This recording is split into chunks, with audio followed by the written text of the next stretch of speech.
ولی من اونجایی از شما دل کندم که جواب خوبی‌ها و کارهای از ته دلمو با سیاست و بدذاتی دادید.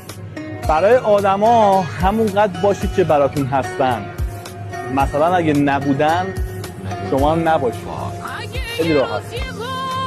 ما تو زندگی برای اینکه به اینجا برسیم صدقه زیاد داریم، ولی باج نه. مشکل من این بود با اینکه خودم توی جهنم بودم، اما دوست داشتم زندگی بقیه رو بهش کنم. میگم یکی مال یتیم میخوره، یکی غذاشو با سگ شریک میکنه.